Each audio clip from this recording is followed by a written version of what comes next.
بسم اللہ الرحمن الرحیم۔ السلام علیکم دوستو، امید ہے آپ سب خیریت سے ہوں گے۔ حضرت حسیب روانی رضی اللہ تعالیٰ فرماتے ہیں کہ رسول صلی اللہ علیہ وسلم نے فرمایا کہ تم میں سے پہلے لوگوں میں ایک بادشاہ گزرا ہے، اس کے پاس ایک ساحر تھا۔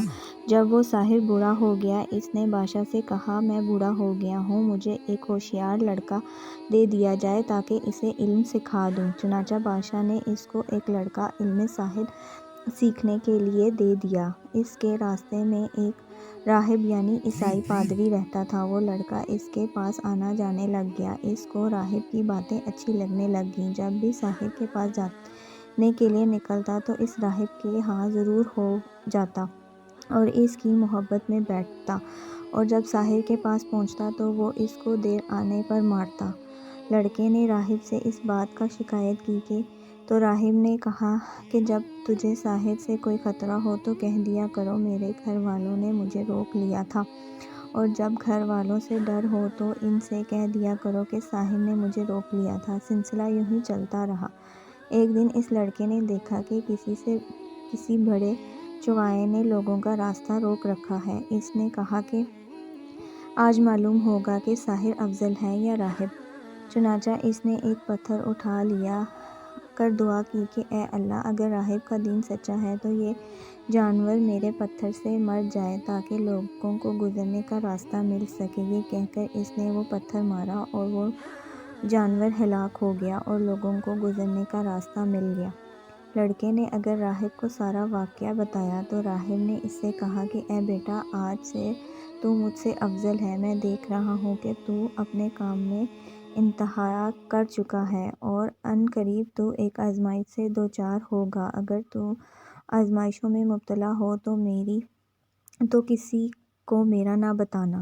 وہ لڑکا پیدائشی اندھا اور بسوں کے مریضوں کو ٹھیک کر دیتا تھا اور لوگوں کے دیگر امراض بھی علاج کرتا تھا۔ بادشاہ کے ایک ساحر نے اس کے متعلق سنا جو کہ نابینا تھے، تو بہت سے ہیرے اور طوائف لے کر اس کے پاس آئے اور اس سے کہا کہ اگر تو مجھے شفا دے دے تو یہ سب کچھ تیرے لیے ہوں گے۔ لڑکے نے کہا کہ میں کسی کو شفا نہیں دیتا، شفا تو اللہ تعالیٰ دیتے ہیں۔ اگر تو اللہ تعالیٰ پر ایمان لانے کا وعدہ کرتا ہے تو میں اللہ تعالیٰ سے دعا کروں گا، وہ تجھے شفا دے دیں گے۔ وہ آدمی ایمان لے آیا تو اللہ تعالیٰ نے اس کو شفا دے دی۔ پھر وہ اپنے بادشاہ کے پاس آیا اور اس کے پاس اس طرح بیٹھا جس طرح بیٹھا کرتا تھا۔ بادشاہ نے اس سے پوچھا کہ تیری بینائی کس طرح لوٹی؟ اس نے کہا کہ میرے رب نے میری بینائی لوٹا دی ہے۔ بادشاہ نے کہا کہ کیا میرے سوا بھی تیرا کوئی رب ہے؟ اس نے کہا ہاں،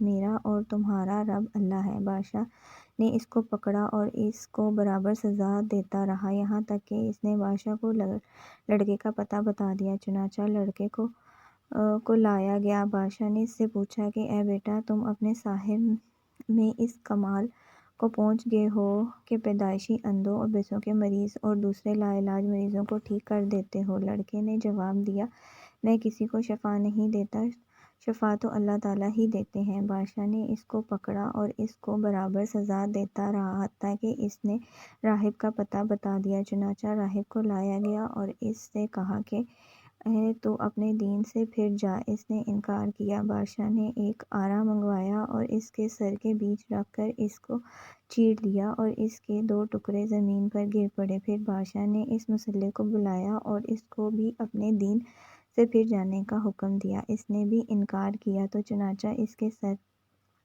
کے درمیان بھی آرا رکھ کر اس کو چیر دیا گیا، جس سے اس کے دونوں حصے زمین پر گر پڑے۔ پھر اس لڑکے کو بلایا گیا اور اس کو بھی اپنے دین سے پھر جانے کا کہا گیا۔ لڑکے نے بھی انکار کیا تو بادشاہ نے اس کو اپنی ایک جماعت کے حوالے کر کے کہا کہ اسے فلاں پہاڑ پر لے جاؤ اور اس کے اوپر چڑھا دو۔ جب پہاڑ کی چوٹی پر پہنچ جاؤ تو دیکھو کہ اگر یہ اپنے دین سے پھر جاتا ہے تو چھوڑ دینا، اس کو وہاں سے گرا دینا۔ چنانچہ وہ لوگ اس لڑکے کو لے گئے اور پہاڑ کے اوپر لے جا کر گرانے لگے تو اس لڑکے نے کہا کہ اے اللہ، تو مجھے ان لوگوں سے بچا جیسے تو چاہتا ہے۔ چنانچہ وہ پہاڑ ہلنے لگا اور وہ سارے اس سے گر کر ہلاک ہو گئے اور لڑکا صحیح سلامت بادشاہ کے پاس چلا آیا۔